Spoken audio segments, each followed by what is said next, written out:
நீங்கள் வெளிநாட்டிலேருந்து ஃப்ரான்ஸ்க்கு வந்து படிக்கணும்னு நினைக்கிற ஸ்டூடெண்ட்டா? அப்போ இந்த வீடியோ உங்களுக்கு தான்.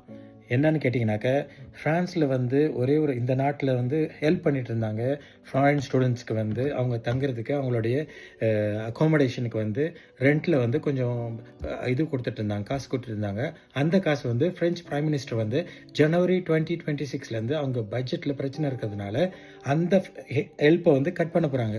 சுத்தமாக கட் பண்ணுறாங்க. ஆல் ஃபாரின் ஸ்டூடெண்ட்ஸ் உங்களுக்கு வந்து கிடையாது. இதை நீங்கள் முக்கியமாக தெரிஞ்சுக்கோங்க.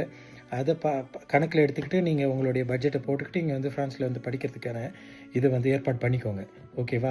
இதுக்கு என்ன சொல்கிறாங்கன்னு சொன்னால், இங்கே லோக்கல் சிட்டிசன்ஸ்க்கு வந்து அந்த அவங்க கொடுக்குற உதவியை கண்டினியூ பண்ணி கொடுக்கணுன்ற பட்சத்தில், அவங்களுக்கு ஃபண்ட்ஸ் இல்லாத பட்சத்தில் இந்த இதில் கை வைக்கிறாங்க. எங்கெங்கெல்லாம் எக்கனாமி பண்ணணுமோ அதை வந்து ஃப்ரெஞ்சு கவர்மெண்ட் இப்போ பண்ணிகிட்ருக்குது.